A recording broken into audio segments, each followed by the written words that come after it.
अस्सलाम वालेकुम। Welcome back बच्चों। हमारी जो डिस्कशन है HSSC 1 मैथ्स न्यू SL और पैटर्न जो है हमारे पास उसके ऊपर जारी है। इससे जो प्रीवियस वीडियो थी उसके अंदर हमने क्वेश्चन नंबर 2 के मतलब सेक्शन बी में से क्वेश्चन नंबर 2 के पहले 6 पार्ट्स की डिस्कशन जो है वो मैंने की थी।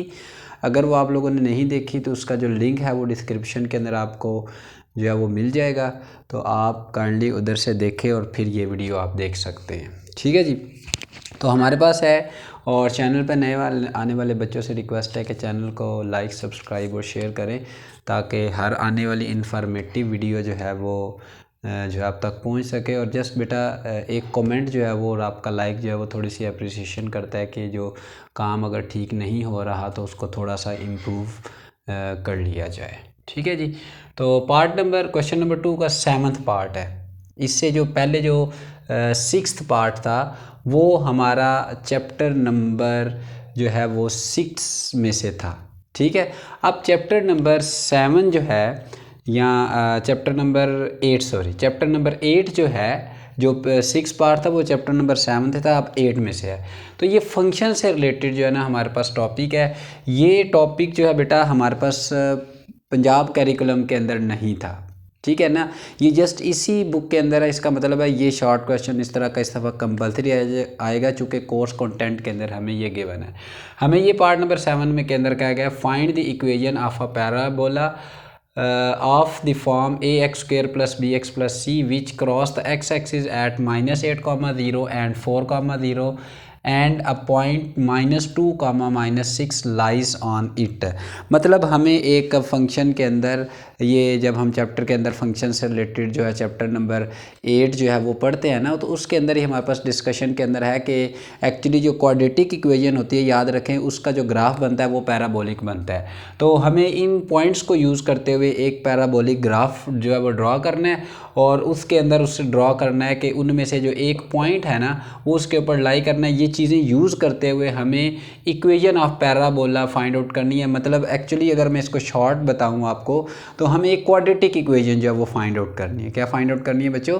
क्वाड्रेटिक इक्वेशन फाइंड आउट करनी है बाय यूजिंग दीज टू जो है वो पैटर्न। ये कैसे कर सकते हैं भाई? इन दोनों पॉइंट्स को हम लोग इसके अंदर पुट करेंगे, इन दोनों पॉइंट्स को इसके अंदर पुट करेंगे और फिर ये वाला जो पॉइंट है ये भी इसके अंदर पुट करेंगे। क्यों? क्योंकि ये तीनों पॉइंट इसके ऊपर क्या कर रहे हैं? लाइज कर रहे हैं। ठीक है। तो उनसे हमें 3 इक्वेशनें बनेगी। 3 इक्वेशन को हम सिमल्टेनियसली सॉल्व करके ए बी सी की वैल्यू जो फाइंड आउट कर लेते हैं इधर पुट करते हैं तो हमारे पास जो है इसका आंसर आ जाता है।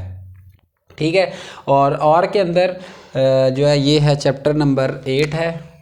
ये आप ज़रा चैप्टर प्लीज़ कंफर्म कर लीजिएगा, लेकिन है ये फंक्शन वाला चैप्टर ही।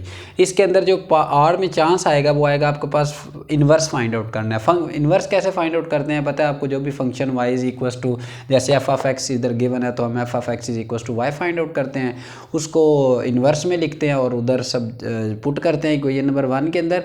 और अगर function in term of x is equals to y आता है तो हम x को सब्जेक्ट बनाते हैं और वापस जाके पुट करते हैं तो हमारा f इन्वर्स ऑफ x जो है वो फाइंड आउट कर हो जाता है। इसका मतलब क्या हुआ कि चैप्टर नंबर 8 में से पार्ट नंबर 6 जो है ना बेटा वो फाइंड आउट होगा। हमने सॉल्व करना है, पेपर के अंदर हमारे पास आएगा या ये क्वेश्चन करना है या आपने ये क्वेश्चन करना है। तो ये थोड़ी सी आसानी है, आप इनमें से कोई भी एक जो भी आपको आता होगा। मोस्टली इस दफ़ा जो है वो इंशाल्लाह ताला इनवर्स फंक्शन फाइंड आउट करना आएगा और उसकी डोमेन और रेंज जो है वो आपके पास आएगी। फिर है जी graph the feasible region. Feasible region के हमने क्या फाइंड आउट करने हैं जी? ग्राफ फाइंड आउट करने हैं। ये चैप्टर नंबर बेटा आपके पास जो है वो 9 है, गालबन चैप्टर नंबर 9 है। अच्छा ये चैप्टर नंबर 9 है और आप बुक पे सिर्फ चेक कर लीजिए या ये वाला चैप्टर 9 है या ये 8 है। तो मतलब बात आपने समझनी है कि फिजिबल रीजन जो है ना हमें फाइंड आउट करना है, जिसमें हमारे पास लीनियर प्रोग्रामिंग चैप्टर का नाम है। उसके अंदर हम जो है क्या करते हैं, इनइक्वालिटीज़ को सॉल्व आउट करते हैं और फिजिबल सोल्यूशंस क्या आते हैं जो फर्स्ट क्वाड्रेंट के अंदर हमारे पास लाई करते हैं उनको हम लोग फिजिबल सोल्यूशन बोलते हैं। और इसके बाद ये जो पार्ट नंबर 7 आता है ये फंक्शन वाले चैप्टर से। तो ये जो सवाल है ये जो इसका आर का अंदर चैप्टर नंबर जो 9 में से के जो आर है उसमें भी चैप्टर नंबर जो है बेटा आपका वो इस फंक्शन वाले में से एक और जो है उसने दिया हुआ है। इसका मतलब फंक्शन वाला जो हमारा चैप्टर है उसकी ज़्यादा वेटेज है, उसको हमें अच्छे तरीके से, आसान भी बहुत ज़्यादा है, उसको तैयार करना चाहिए। पार्ट नंबर 9 की। अच्छा, अब बुक के ऊपर जो नाम होता है ना हमारे पास, ये असल में हम पढ़ते हैं कैलकुलस अलजबरा एंड ट्रिग्नोमेट्री। तो अलजबरा के अंदर से जो क्वेश्चन आएंगे ना वो आपके सिर्फ 8 पार्ट आएंगे। इसका मतलब हुआ बाकी बचे 4 पार्ट। तो 4 को 4 से करेंगे तो 16 मार्क्स का बेटा हमारा जो है वो आएगा ट्रिग्नोमेट्रिक में से। इसका मतलब है 1/3 पेपर जो है वो ट्रिग्नोमेट्री में से आता है। 2 हिस्से अगर उधर आ रहा है, देखिए ना 2 हिस्से उधर है, थर्ड पार्ट जो है ना पूरे का पूरा वो ट्रिग्नोमेट्री में से आ रहा है। इसका मतलब क्या हुआ कि अगर हमारा फॉर एग्जांपल 100 मार्क्स का पेपर है ना बच्चों, तो उसमें से 66 मार्क्स अलजबरा में से आते हैं और बाकी सारे का सारा ट्रिग्नोमेट्री में से आता है। तो ट्रिग्नोमेट्री जो अच्छे तरीके से प्रिपेयर कर लेगा उसके मार्क्स इजीली फर्स्ट ईयर के अंदर 80 तक जो है वो आ जाते हैं। ये गारंटी है आपको। इंशाल्लाह ताला एक वीडियो के अंदर मैं बताऊंगा कि किस तरह आप लोग कम शॉर्टकट के अंदर मतलब कम एक्सरसाइज को यूज़ करके मैक्सिमम मार्क्स जो है वो गेट कर सकते हैं।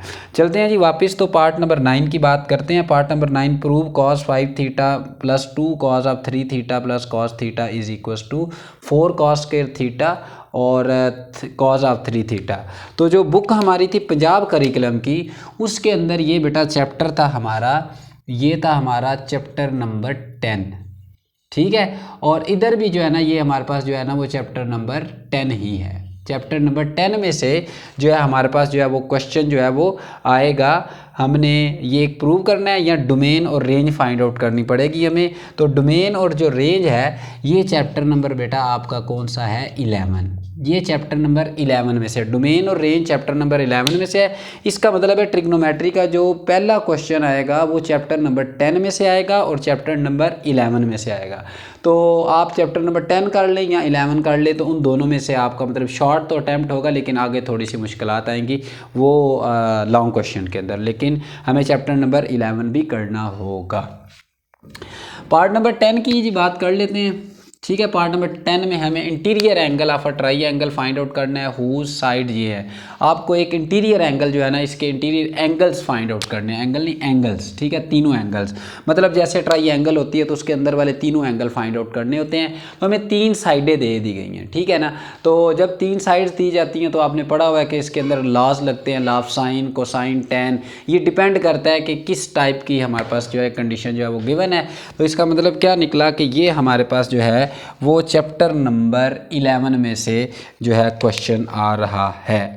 चैप्टर नंबर 11 में से, बिल्कुल हाँ, चैप्टर नंबर 11 ये चेक कर लीजिएगा। अब थोड़ा सा मुझे डाउट है चूँकि KPK की बुक तो पहली दफ़ा पढ़ा रहे हैं हम लोग, इससे पहले पंजाब करिकुलम, तो वैसे उसमें से जो है वो चैप्टर नंबर 12 है, 12 है हाँ। कौन सा वाला, पंजाब वाली जो बुक है उसमें चैप्टर नंबर 12 है और इसमें गालबन 10 या 11 में से एक है। सिर्फ आपने याद रखना है कि ये साइड्स वाला जो है वो चैप्टर है हमारे पास, 11 ही है ऑलमोस्ट। हाँ, और क्या जी, find the radius R and capital R और small R of a circumscribed circle and triangle having the side this.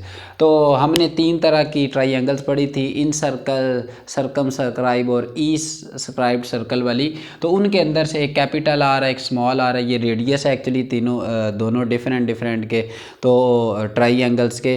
तो उनको यूज़ करते हुए हमने ये एंगल्स जो है वो फाइंड आउट करने हैं। तो ये भी हमारा चैप्टर नंबर 11 के अंदर से ही पेपर आ रहा है, ठीक है जी। उसके बाद है जी chapter draw the graph, part number 11 है। तो पार्ट नंबर 11 के अंदर इधर से थोड़ी दोबारा देख ले, चैप्टर नंबर 12 में से जो है वो 11 में से जो है ना KPK की बुक में से चैप्टर नंबर 11 जो है उसमें से जो है वो पूरा पेपर आएगा। और चैप्टर नंबर 12 जो है ना वो पंजाब की, तो चैप्टर नंबर 12 KPK की बुक का और चैप्टर नंबर 12 जो है वो पंजाब टेक्स्ट बुक का करिकुलम का जो आपने करना है, तो उसमें से आपका पार्ट नंबर 10 आएगा, ठीक है जी। तो आखिरी पार्ट है जो हमारा KPK की बुक का, और उधर से जो है ना हमारे पास ये 11, 13 और 14 चैप्टर हैं, उनमें से अगले 2 शॉर्ट आ रहे हैं। जैसे ये ड्रा द ग्राफ है, ठीक है, ये KPK की बुक के अंदर चैप्टर नंबर 12 में से है और उधर जो था ना बेटा ये चैप्टर नंबर 11 था। पंजाब के अंदर ये चैप्टर नंबर 11 है और KPK की बुक के अंदर ये चैप्टर नंबर कौन सा है, 12 है। तो इसके अंदर आपने फाइंड आउट करना है ग्राफ।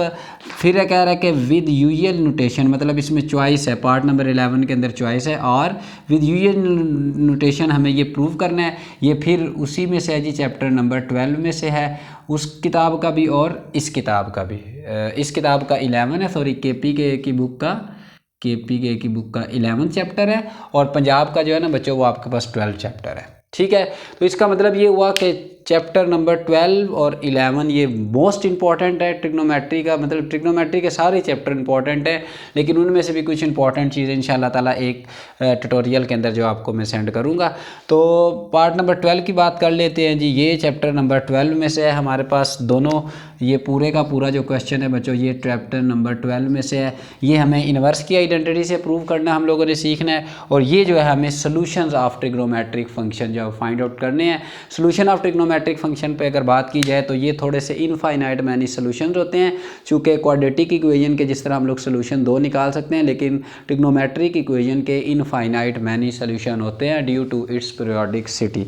तो ये थी बात chapter number section number B की HSSC 1 मैथ्स के ऊपर new SLOs base question number 2 से लेके हमने पार्ट नंबर 7 और 7 से 12 तक जो है ना अपनी इस क्लास के अंदर जो है वो डिस्कशन की है।